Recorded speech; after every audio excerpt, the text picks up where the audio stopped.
Let's talk now about the setup for investors ahead of the Fed. Now, Tim, we're going to start with you on this first. Sure. Markets at or near record highs. They've been on this trajectory pretty much without lumps since the Liberation Day, post-Liberation Day, so-called Liberation Day lows.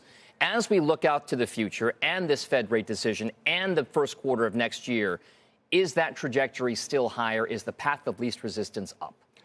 We have seasonal factors. First of all, great to be here, Dom. It is an exciting day. It's no matter what, if we think there's a fait accompli on 25 bips, there will be something exciting today. And I think about the earnings season we have. It's a huge night after the bell. The earnings season so far has been impressive. And I think the margin story has shown that I'm not sure this is a straight AI read through, but I think this is a dynamic with companies that have been running more resilient, leaner and meaner because of tariffs.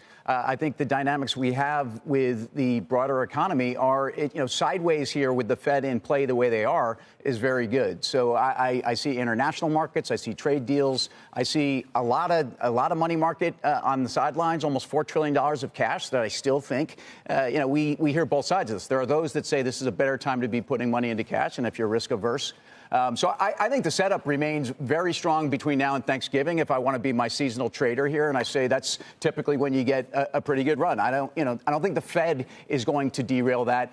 My sense is Washington's going to continue to do their part, and investors are uneasy about this, and sometimes that wall of worry is what takes markets higher. Barbara, has this been something that you've been expecting?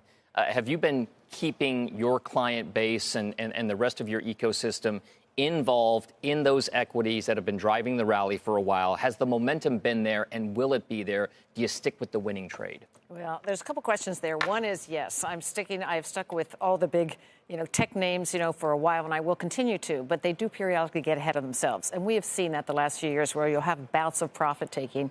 And you saw it as recently as a couple of weeks ago when we had President Trump's tweet of 100% tariff threat on China.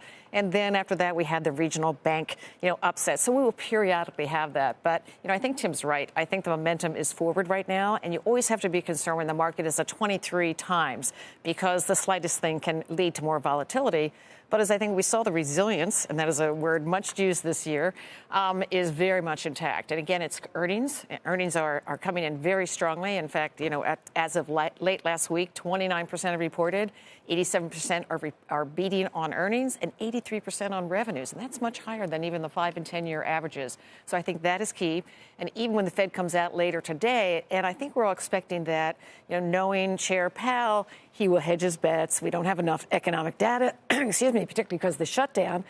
But I think the market will still expect that, given the labor uncertainty, that there'll still be another cut this year. Just a quick follow-up there. From your investing methodology and perspective, did it matter to you as much that we haven't had the government data come out at its regular cadence at all over the course of the last month or so? No, actually it hasn't.